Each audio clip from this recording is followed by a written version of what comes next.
وَلَقَدْ يَسَّرْنَا الْقُرْآنَ لِلذِّكْرِ فَهَلْ مِن مُّدَّكِرٍ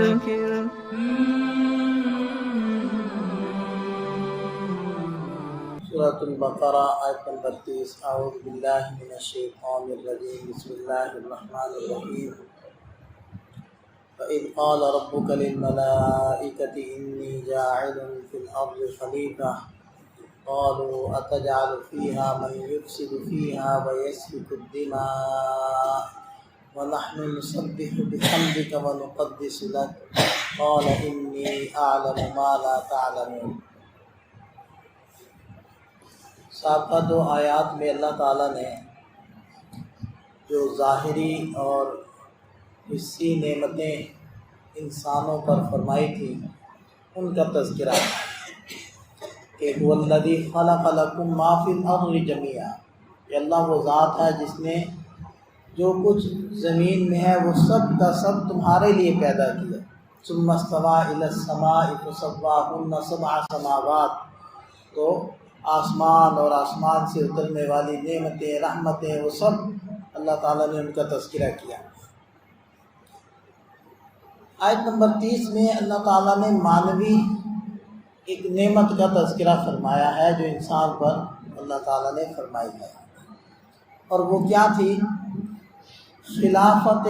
ارضی، انسان کو عطا کرنے کا اللہ تعالیٰ نے ارادہ کیا۔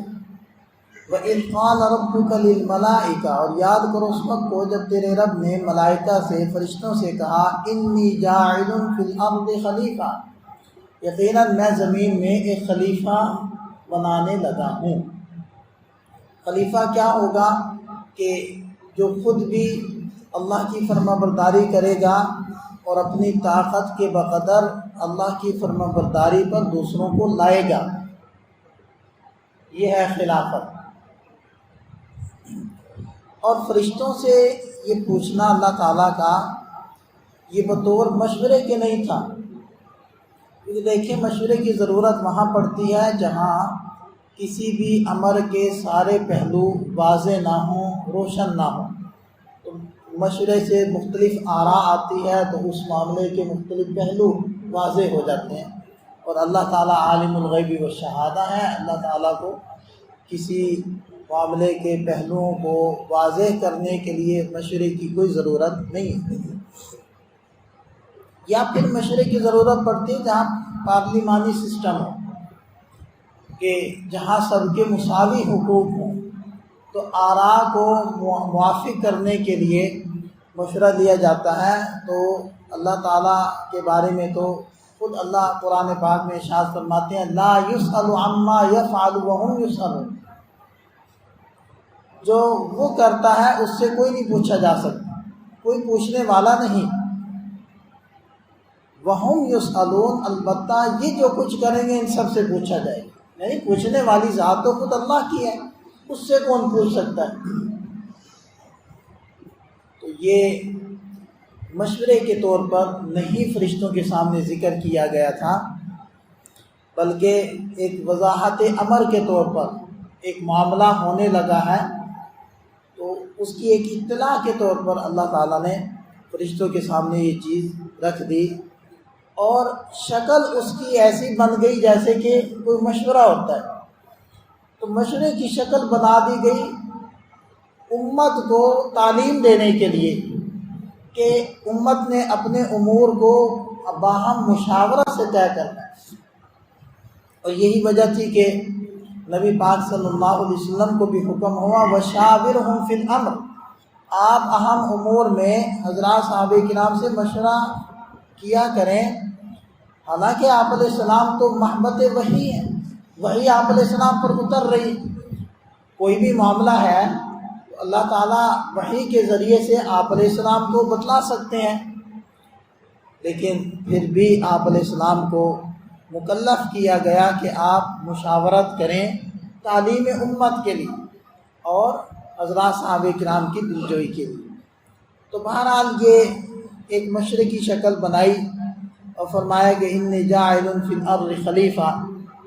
ایک روایت میں بھی آتا ہے کہ فرشتے یہ سوچتے تھے اور آپس میں بات کرتے تھے کہ شاید اللہ تعالی ہم سے افضل اور ہم سے اعلم زیادہ جاننے والی کسی مخلوق کو پیدا نہیں کریں گے۔ تو اس وجہ سے بھی ان کے سامنے یہ رکھا گیا کہ نہیں، تم سے بھی افضل، تم تو بنو گے ساجدین، وہ بنے گی مسجود، تو تم سے بھی افضل، اور جیسے کہ اگلی آیت میں آ جائے گا اس سے واضح ہو رہا ہے کہ تم سے بھی عالم ہم ایک اور مخلوق کو پیدا کرنے چلے ہیں۔ چونکہ فرشتے یہ سمجھتے تھے کہ ہم ہی افضل اور ہم ہی عالم ہیں اور ہم سے افضل اور عالم نہیں پیدا ہوگا، لہذا خلافت بھی وہ ہمیں ہی ملے گی اور ہم ہی اس کے لائق ہوں گے۔ تو بہرحال جب اللہ تعالیٰ نے یہ بات فرمائی تو قالوا، تو فرشتوں نے کہا اتجعل فیہا، کیا آپ پیدا کریں گے زمین میں من یفسد فیہا، ایسی مخلوق کو جو زمین میں فساد مچائیں گے، ویسفک الدماء، اور بہائیں گے خون، دماء دمن کی جمع معنی خون۔ اور یہ ان کے سامنے تجربہ تھا جنات کا، کیونکہ اس سے پہلے جنات کی مخلوق زمین پر موجود تھی اور وہ ان کے اندر شرارت کا مادہ غالب تھا، لڑائی بھڑائی ان میں بہت زیادہ تھی۔ تو یہ تجربات فرشتوں کے سامنے تھے، اس بنیاد پر انہوں نے یہ بات کہی، کیونکہ ان فرشتوں کو یہ بھی تو بتلا دیا گیا تھا نا کہ اس مخلوق میں شر کا مادہ بھی رکھا جائے گا اور خیر کا مادہ بھی، فَأَلْهَمَهَا فُجُورَهَا وَتَقْوَاهَا، تو دونوں مادے ہوں گے۔